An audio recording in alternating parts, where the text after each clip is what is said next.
Hello, and thank you for joining my podcast.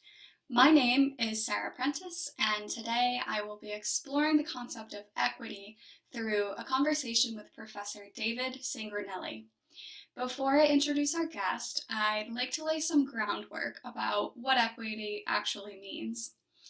Equity is synonymous with terms like freedom and justice, but what do we mean when we talk about such broad concepts?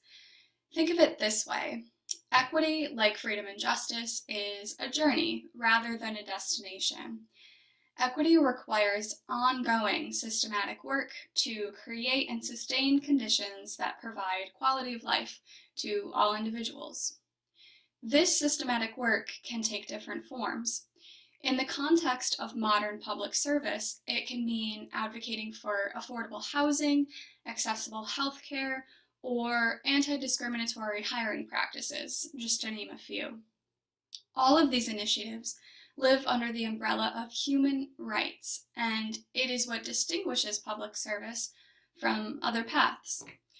Public servants' duties are to respond directly to the needs of the public, especially as they evolve over time. Equity underlines the daily practices of public servants whose ongoing commitments to transparency, sustainability, and overall democratic processes are intended to be the glue that bonds all people strongly together.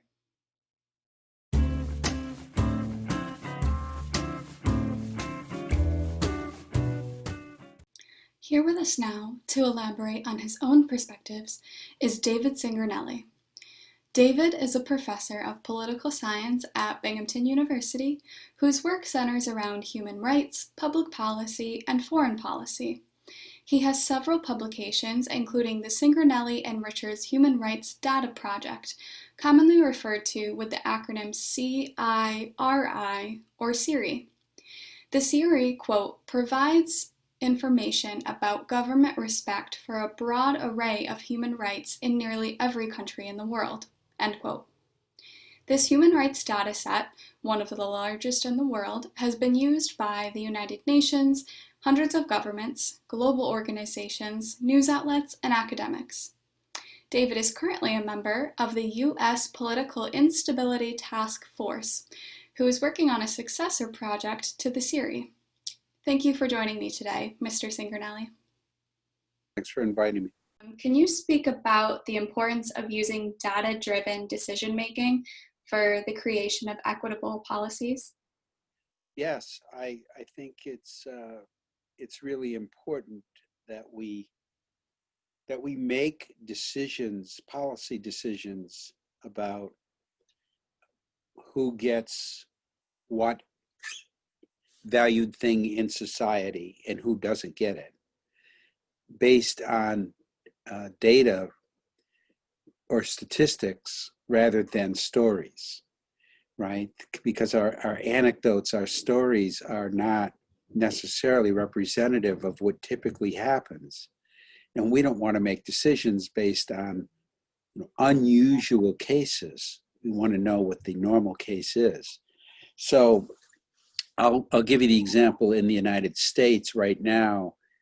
I'm sure that you and many of our listeners are concerned about the deaths of unarmed Black men in police custody. And we all know stories where it happened, right? Mm-hmm. But is it a common thing? Is it, how often does it happen? And where is it happening the most? We have no idea, because right now in our society, there are not requirements that local police agencies report that information to any kind of a national organization like the Federal Bureau of Investigation or the U.S. Justice Department. And then the information would be published. So should we be making policies on the few cases we know occurred, in which case we might overreact or we might underreact?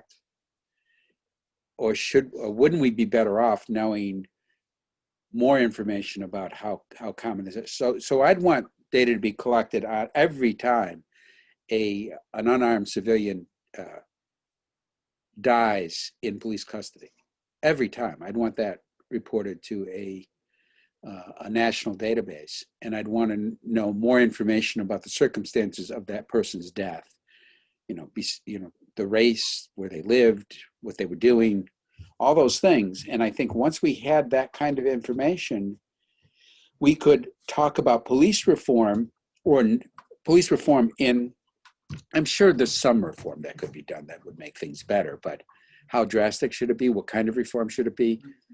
And both citizens and police would have some data to guide their discussion. And I think it would lead to, less finger pointing and argument over, about what really happens if we had a better idea of what happens. Mm-hmm. So my main point is statistics rather than stories. Mm-hmm. David's insights leave us with a lot to chew on.